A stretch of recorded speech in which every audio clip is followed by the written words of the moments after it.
막연하게 지금 뭐 아파트가 과잉이다 이런 얘기들을 하는 거는 어떻게 보면 좀 무책임한, 최종적으로 430불이 남는다 그러면 수익률이 100%가 넘는 거죠.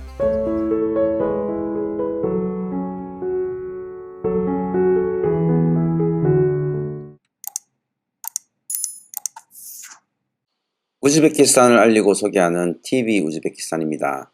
오늘 저녁에 멋진 레스토랑 가서 저녁을 먹고 아직 넥타이를 안 풀었어요. 갔다 온 그냥 그 자세로 방송을 촬영하고 있는데, 제가 며칠 전에 우즈베키스탄의 부동산 과잉 공급이냐 아니냐 그 부분에 대한 얘기를 말씀을 드렸었어요. 제가 2008년부터 쭉 지켜보고 온 내용들을 종합해서 말씀을 드렸고, 말미에 제가 공사비 또는 아파트 분양가에 대해서 추가적으로 설명을 드리겠다고 말씀을 드렸죠.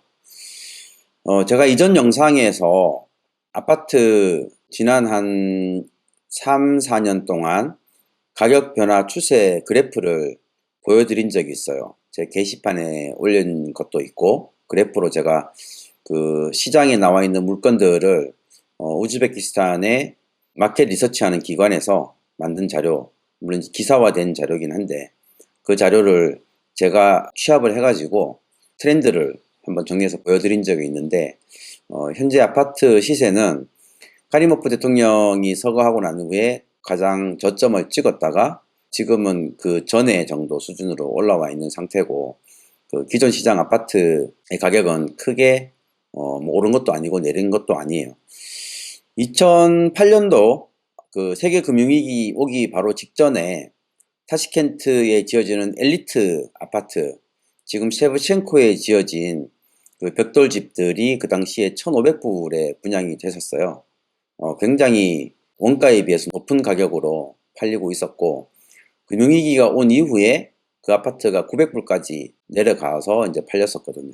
타시켄트는 이제 고급형 아파트하고 엘리트 아파트, 그리고 최근에 지어지고 있는 프리미엄 아파트 3개 정도로 구분해가지고 쓰여지는 자재나 또는 이제 평면의 유형, 그리고 뭐 토지가, 최근에는 이제 외부 단열을 쓰냐 안 쓰냐 그런 것들이 공사비에 좀 크게 영향을 주고 있어요. 최근에는 어차피 판넬 아파트는 지어지고 있지 않으니까 고려할 필요는 없을 것 같고, 제가 오늘 프리미엄 아파트의 공사비가 대략 어떻게 구성이 되는지 한번 말씀을 드려볼게요. 뭐 물론 이제 블레바드라든가 미라바드 에버뉴 이런 건물들인데, 각 건물들마다 돈을 많이 쓰는 포인트들이 있어요. 외장이라든가 내부의 뭐 공용 부분, 엘리베이터 이런 부분들에 돈을 많이 쓰는 포인트가 있기 때문에 조금씩 다를 수는 있지만 대략 비슷하다고 보고 제가 기존에 알고 있는 정보들을 활용해 가지고 한번 말씀을 드려볼게요. 지금 오이백 거리하고 누쿠스 거리가 만나는 NRG 오이백이라고 하는 아파트 있죠. 거기가 지금 100% 선납 기준으로 분양가가 대략 한 1200불 정도 되는데, 그 아파트를 한번 기준으로 해서 얘기를 해볼게요. 예를 들면 1200불짜리 아파트 선급금 100% 기준으로 분양을 한다. 보통 타시켄트에 지어진 아파트들이 용적률을 보면 어떤 아파트들은 150%, 어떤 아파트들은 250% 용적률이 그렇게 왔다 갔다 해요. 땅의 조건에 따라 가지고 우리나라처럼 용적률이 정해져 있는 게 아니기 때문에 땅의 형상이나 또 인접 건물의 위치에 따라 가지고 용적률이 바뀌는데, 대략 한 200% 정도로 볼게요. 제 생각에는 200% 정도로 보면 적정할 것 같고, 우선 1200불의 그 아파트 가격 안에 부가세 15%가 포함되어 있어요. 부가세 15% 계산하면 210불이 나오거든요. 그리고 용적률 200%라고 봤을 때 토지가가 분양면적 1제곱미터당 0.5제곱미터의 토지가가 분양가에 포함이 돼요.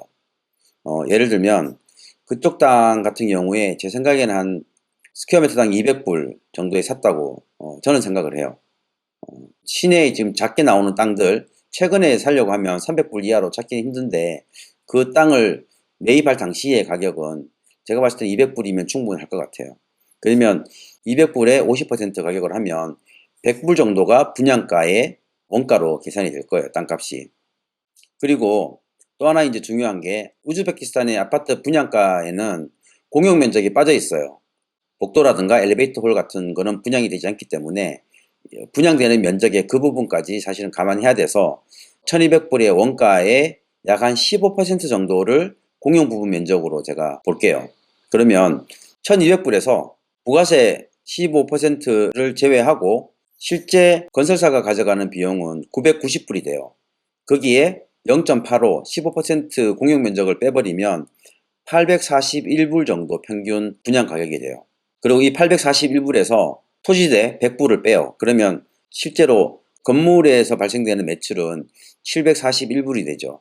이 741불 중에서 보통 이제 우리가 공사비, 아파트 공사비를 보급형 아파트 같은 경우는 200불 뭐 언저리에서 나오는 거고, 예를 들어서 단열재를 쓰고 한다 그러면 거의 한 250불 이상 나올 거예요.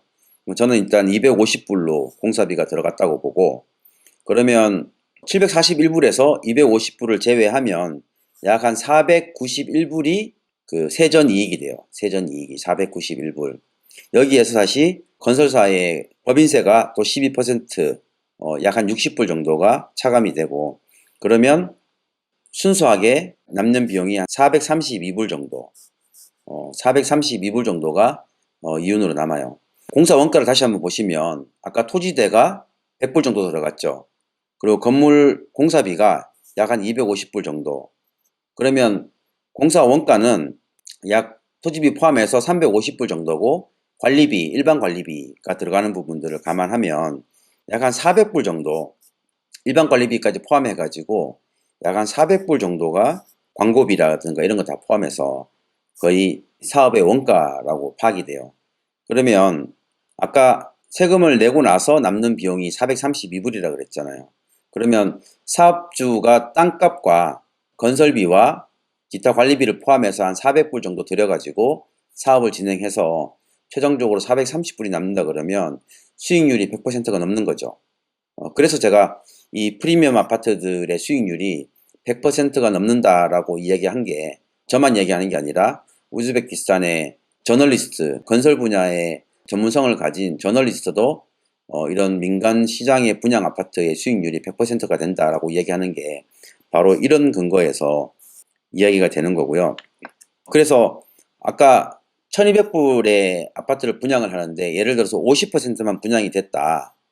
50%만 분양이 돼도 사실은 600불 정도를 이미 확보를 하는 거잖아요. 근데 아까 말씀드렸듯이 공사비가 관리비와 땅값을 포함해서 대략 한 400불 정도 나온다 그러면 50%가 초기에 분양이 된다는 거는 엄청난 대박이 되는 거죠. 그리고 지난번에도 말씀을 드렸지만 아파트 분양 사업은 자기 돈으로 하는 사업이 아니에요. 예를 들면 전체 사업비의 구성비를 보면 매출액이 1200불인데 땅값이 100불이잖아요. 그죠? 매출액이 1200불을 기대하고 있는데 땅값이 100불이고, 그러면 전체 사업 매출액의 10%도 안 되는 거예요, 땅값이. 만약에 순수 공사비 400불로 비교해보면 한 25% 정도가 땅값이 되는 거예요. 나머지는 세금으로 빠지고 또는 뭐 공용면적으로 빠지고 이렇게 계산이 되는 거니까. 그래서 초기 단계에 한 20% 정도가 분양이 된다. 그러면 전체 사업비의 거의 3분의 1 이상이 이미 확보가 되는 거예요. 그러면 그 돈으로 골조공사까지 마무리하는 데는 크게 문제가 없게 되는 거예요. 세금은 나중에 내는 거니까. 나중에 수익이 남으면 발생이 되는 거니까. 그리고 이게 이제 프리미엄 아파트의 사업성을 제가 개략적으로 한번 말씀을 드려본 거고, 만약에 엘리트 아파트, 타시켄트 존1 지역에는 엘리트 아파트는 잘 없어요. 거기 700불대에 나오는 아파트는 없고, 만약에 700불대에 나오는 아파트다, 이것도 마찬가지예요. 용적률 한 200% 정도 보고 부가세 15%, 공용면적 한 15%, 그리고 이제 땅값이 이런 데는 더 싸죠. 타시켄트 센터보다는 한 반값 정도로 떨어지니까 거기에서 많이 다운이 되고, 그래서 그런 엘리트 아파트 한 700불대 선에 있는 아파트도 계산을 해보시면 공사비가 약 한 200에서 250불 정도 투입이 되고, 토지대가 50불에서 100불 정도 들어간다고 보면 마찬가지로 굉장히 높은 수익률이 나와요. 그래서 정부에서 공급하는 아파트들은 보통 분양가가 500에서 600불 사이 정도예요. 사실 그런 아파트들도 엘리트 아파트하고 차이 나는 거는 외장재 또는 엘리베이터, 기본적으로 골조는 같거든요. 골조는 엘리트 아파트나 프리미엄 아파트나 일반 아파트나 사실은 크게 차이는 없어요. 시멘트와 철근이 들어가는 거고 구조적으로 안전하면 되는 거니까. 거기에서는 차이가 없기 때문에 전체 공사비의 거의 반 이상이 골조비가 나오니까 골조가 똑같은 상태에서 외장만 조금씩 차이 나는 거라 그러면 공사비의 차이는 그렇게 크지 않거든요. 그래서 골조는 똑같고 마감에서 조금 차이가 나는데 입지가 다르기 때문에 아파트 가격이 어떤 아파트는 500불대에 팔리고 어떤 아파트는 1200불대에 팔리는 거예요. 그래서 타시켄트 뭐 센터 지역에 있는 아파트가 비싸다. 사실은 비싼 거는 제가 말씀드렸듯이 공급이 부족하니까 그런 거예요. 공급이. 어차피 존 원 지역의 아파트 공급 물량은 그렇게 많지가 않아요. 다만 사람들이 그 정도 100% 수익을 내는 사업에 자기 돈을 들여가지고 아파트를 사야 되나 그런 고민이 있어서 분양이 느리게 되는 거지. 그렇다고 해서 사업주 입장에서 이게 뭐 분양이 안 돼서 사업이 힘들어지고 그런 건 아닌 게 어차피 존 원 지역의 공급은 부족하고 자기네들은 급하게 팔지 않고 비싸게 팔아도 어차피 팔릴 거라고 보는 거니까 그렇게 어떻게 보면 배짱 장사를 하고 있는 것일 수도 있어요. 이렇게 보면 타시켄트에 과잉 공급이 돼가지고 아파트 값이 뭐 떨어진다, 폭락한다 이런 얘기는 사실은 제가 봤을 때는 근거가 없는 얘기라고 말씀을 드릴 수 있을 것 같고, 사실 제가 판단하지 못하는 부분은 그 프리미엄이 어떠냐. 예를 들어서 불바르나 가든시티 아니면 미라바드 에브뉴 같은 아파트들이 물리적인 자재의 가격들을 합친 그 가격은 눈에 보이는데 그 외에 눈에 보이지 않는 수요와 공급 또는 그 아파트가 가지고 있는 커뮤니티의 장점이라든가 입지 조건이라든가 또는 사람들의 선호도라든가 그런 눈에 보이지 않는 프리미엄 가격을 제가 정하지 못하기 때문에 현재 불바르 아파트가 비싸다 싸다 말하기가 좀 어려운 거예요. 어떤 사람에게는 그 타시켄트 시티파크 공원이 너무 좋아가지고 더 주더라도 그 아파트 들어가고 싶어하는 사람들이 분명히 있거든요. 그런 부분들을 감안해서 생각해 보시면 본인의 선호도에 따라 가지고 그 아파트 가격이 적절한지 안 한지 판단하실 수 있을 것 같습니다. 제가 지난 시간에 이어가지고 다시 한번 그 타시켄트의 아파트, 신규 아파트 분양 가격이 적절하냐, 제가 알고 있는 백데이터들을 한번 공유를 해드리는데, 제가 뭐 아파트를 사시라고 이 얘기를 하는 건 아니에요. 사신 분들도 계세요. 또 필요에 의해서 우즈베키스탄으로 이주를 하시거나 또는 뭐 이민을 오시거나 그런 분들에게는 의사결정을 하는데 객관적으로 좀 도움이 될 것 같아서 공유를 하는 거니까 다른 의도가 있는 건 아니고 그렇게 봐주시면 좋겠고요. 뭐 다른 분야들도 마찬가지예요.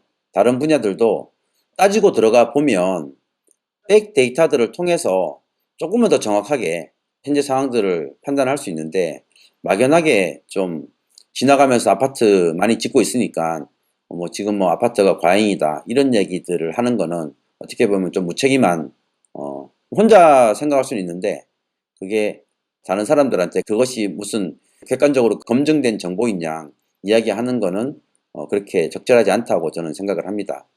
오랜만에 부동산 관련 얘기를 올렸는데 다음 시간에는 좀 더 보편적으로 관심이 있을 만한 내용을 올려보도록 하겠습니다. 그럼 저는 다음 영상에서 뵙도록 할게요.